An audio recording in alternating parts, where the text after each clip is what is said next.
बिस्मिल्लाहिर्रहमानिर्रहीम अस्सलाम वालेकुम। आज स्टार्ट करते हैं जी। बिग 5 पर्सनालिटी इन्वेंट्री है और एक बिग 5 पर्सनालिटी बिग 5 इन्वेंट्री है, ठीक है। एक BFI से और एक BFPI से जो है वो मुंसलिक है।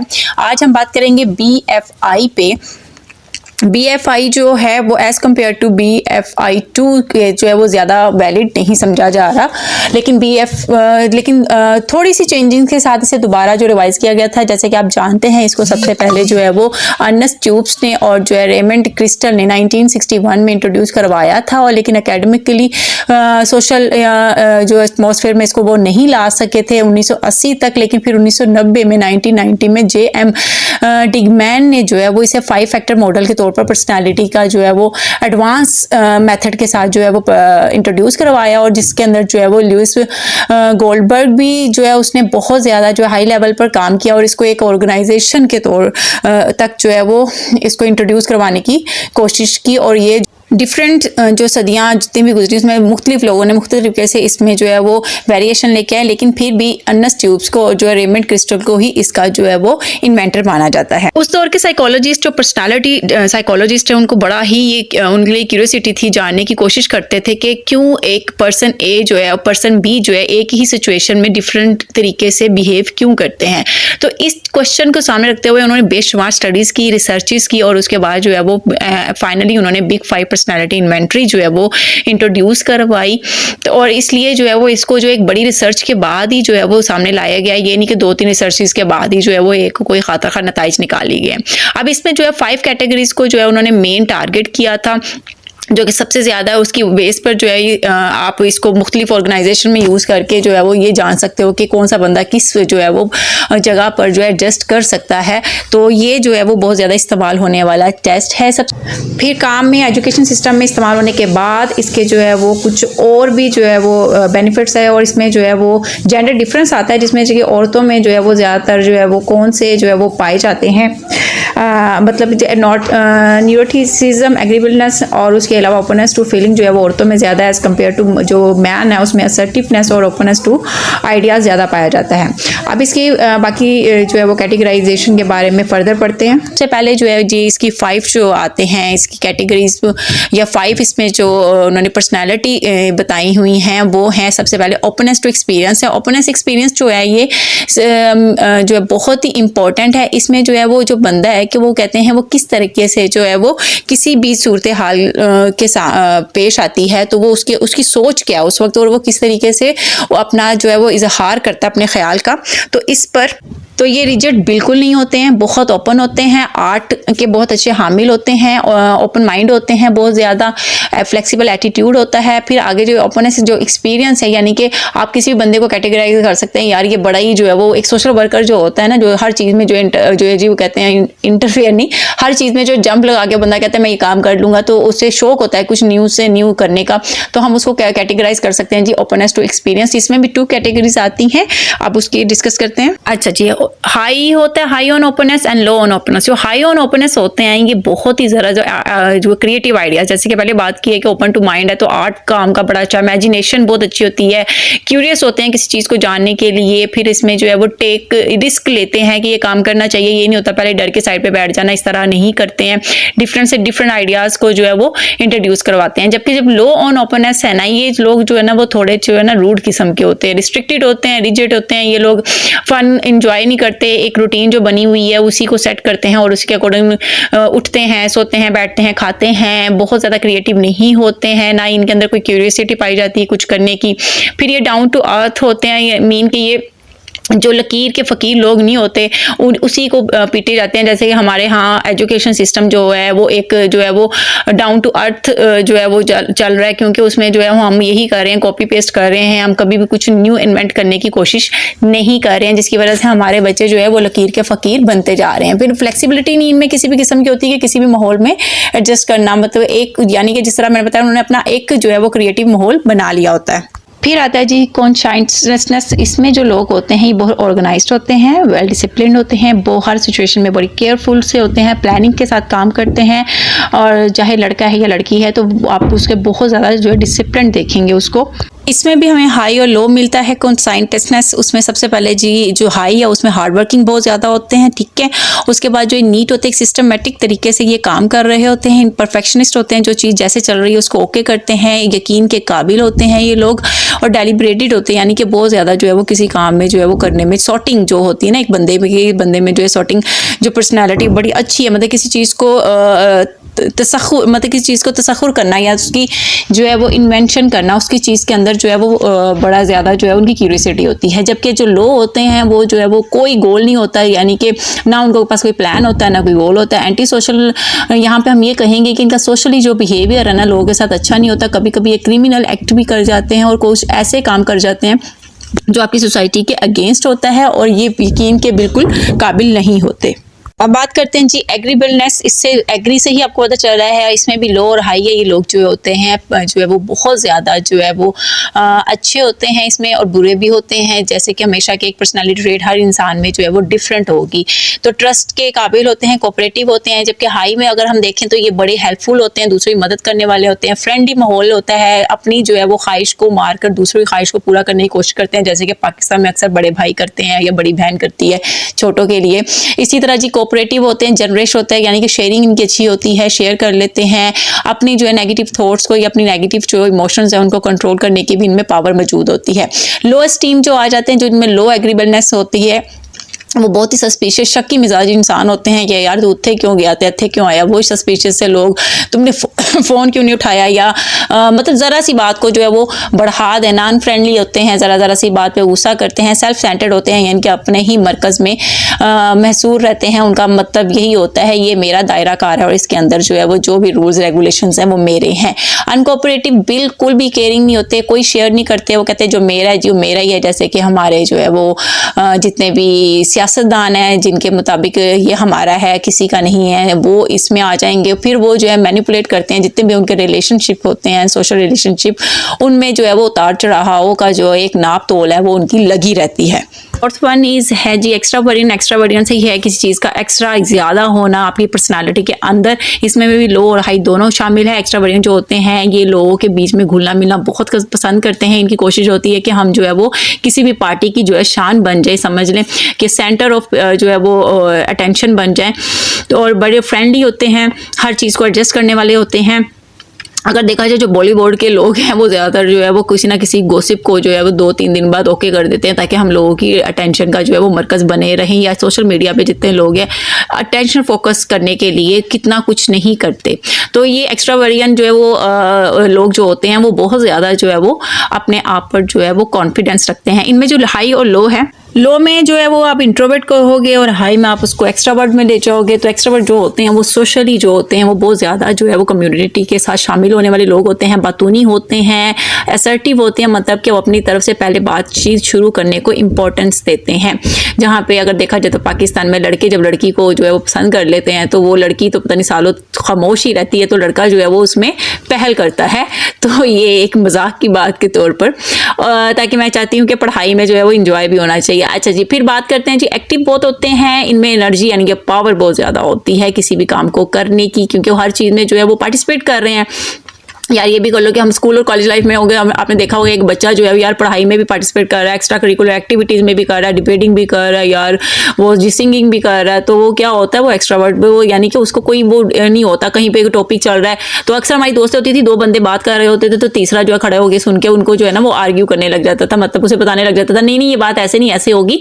तो मतलब कि अपनी जो है वो करने के लिए वो बिल्कुल जो है बहुत ज़्यादा कॉन्फिडेंटली जो है वो किसी भी चीज़ को आंसर कर देते हैं। इंट्रोवर्ट आ जाते हैं, उसमें जो खामोश होंगे, सोशल नहीं होंगे, रिजर्व से होंगे, शाय फील करते हैं और बहुत खामोश तबीयत के हामिल होते हैं। बात करते हैं जी न्यूरोटिसिज्म की, जो कि अगर देखा जाए तो डिसऑर्डर भी एक आता है हमारे पास, जिसमें जो है वो बंदा जो है वो बहुत इमोशनली जो है नेगेटिव थॉट्स होती हैं इनकी, इमोशनल बहुत जल्दी हो जाता है। एंजाइटी, एंगर, डिप्रेशन जो है वो उसका पार्ट ऑफ लाइफ बन जाता है। बहुत जल्दी से जो है वो स्ट्रेस का शिकार हो जाता है, छोटी छोटी बात पे नाराज़ हो जाना, रूठ के बार बार मनाना, और जो है वो ये नहीं मिला वो नहीं मिला, मतलब तो ये वो लोग होते हैं। इनमें भी हाई और लो है। हाई में शामिल, हाई में जी एंजाइटी आ जाती है, सेल्फ कॉन्शियसनेस आ जाती है, यानी कि बहुत जल्दी जो है वो किसी चीज़ का अपने आप को जो है वो अपना ही वो जो अपने पे ले लेना और डिप्रेशन में चले जाना, जल्दी से डिसीजन मेकिंग कर लेना, इम्पल्सिवनेस यानी कि बहुत जल्दी फैसले सुना देना, बहुत जल्दी गुस्से में आ जाना। जबकि इसी तरह न्यूरोटिसिज्म में अगर देखा जाए कुछ लोग कैटेगरी के भी होते हैं जो बहुत तहम्मुल से काम लेते हैं, अपने जो है वो टेम्पर को जो है वो कंट्रोल करना जानते हैं।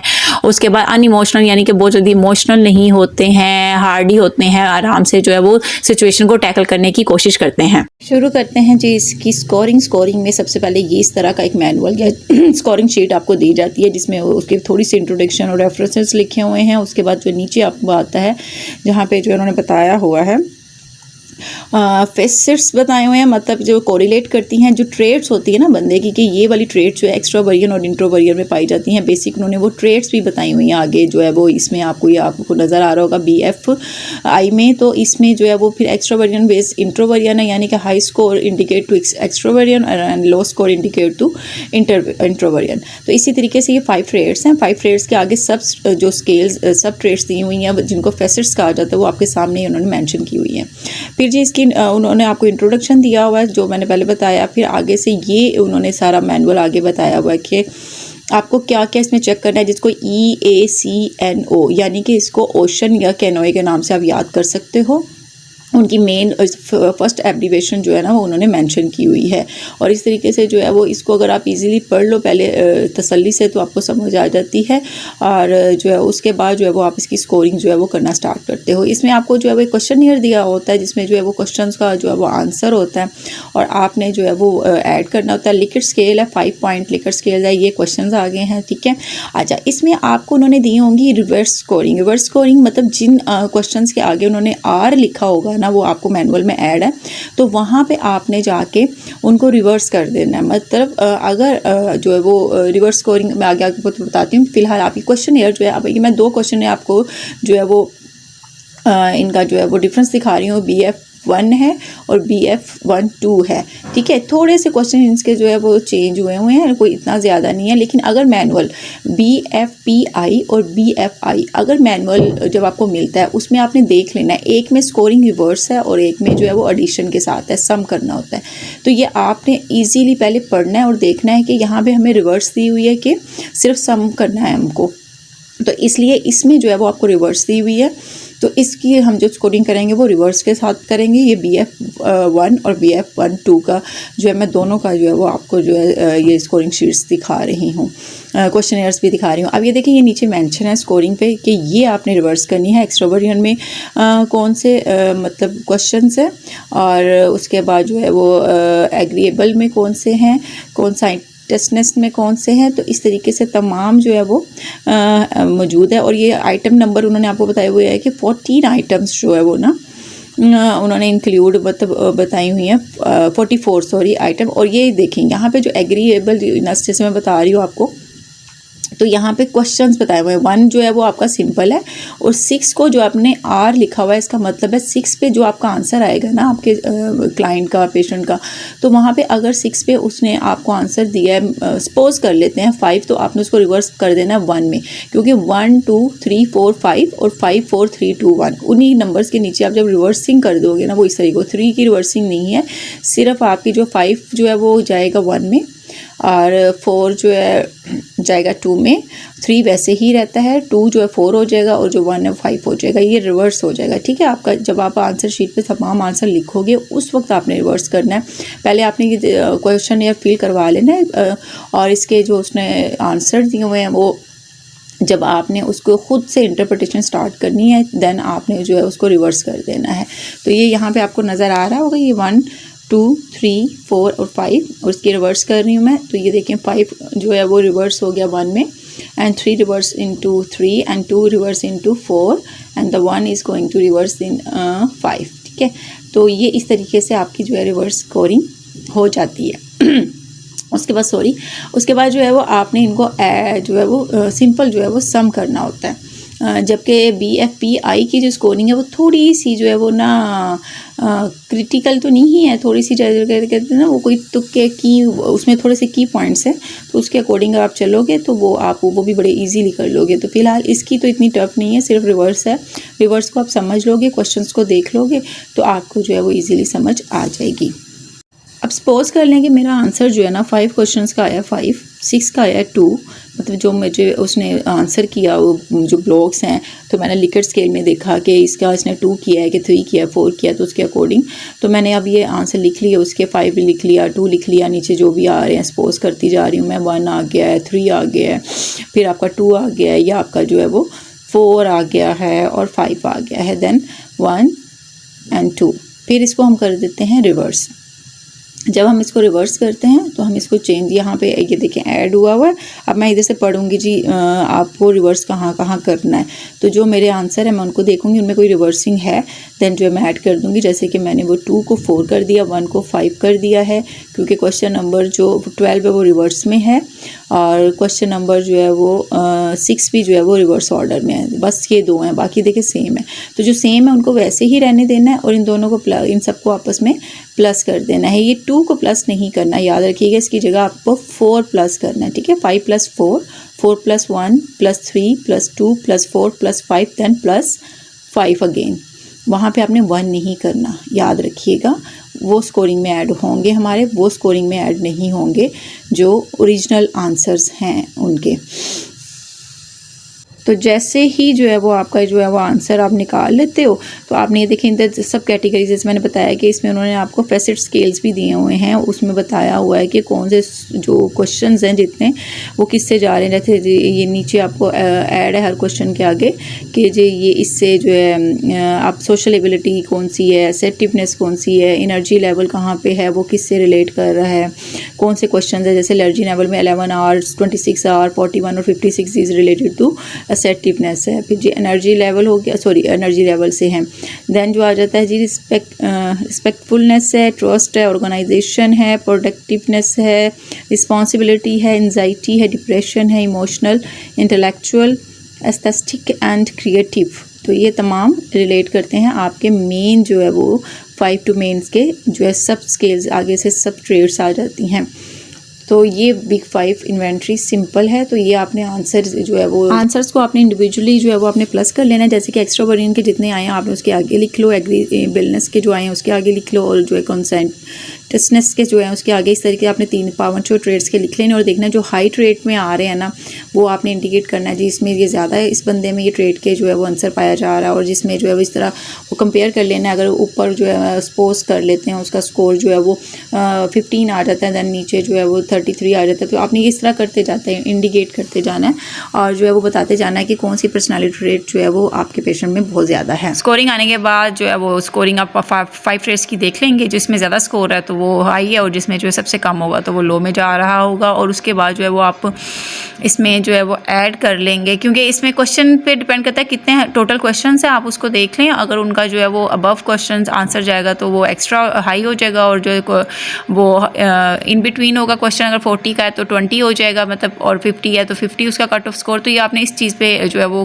डिपेंड करता है इसका स्कोर, लेकिन मोस्टली यही देखा जाता है। जैसे एक्स्ट्रा वेरिएंट है उसके कितने क्वेश्चंस हैं टोटल, और उसके अकॉर्डिंग उसका जो है वो अगर वो 10 क्वेश्चन है 10 से अबव होगा तो वो हाई है, और 10 के बिटवीन 5 है तो वो जो है मॉडरेट जो आ जाएगा, और 0 के करीब होगा तो माइल्ड हो जाएगा। इस तरीके से आप कर लें, और आप बताते हैं जी इसमें जो एक्स्ट्रा वेरिएंट है तो ये लो है या हाई है। उसके बाद जो है वो आप 5 ट्रेड्स को आपस में जो है कंपैरिजन कर सकते हैं, और एट द एंड आपको नॉर्म्स के अकॉर्डिंग आप जो यहाँ से लिख सकते हैं। देखिए आपने स्कोरिंग के हिसाब से नॉर्म्स नहीं है, बस वो एक्स्ट्रा वेरिएंट की नॉर्म्स बताई हुई हैं। इसी तरह एग्रीबलनेस की बताई हुई है, अगर मेल का कर रहे हैं तो मेल का लिख दें, फीमेल का कर रहे हैं तो फीमेल कर दें, ठीक है। और उसके बाद अगर फुल सैम्पल उन्होंने क्या निकाला था नताइज तो वो भी लिख लें, तो इससे आपको काफ़ी समझ आ जाएगी। इंशाल्लाह आज की वीडियो आपके लिए जो होपफुल होगी। अगली वीडियो तक के लिए अल्लाह हाफ़िज़।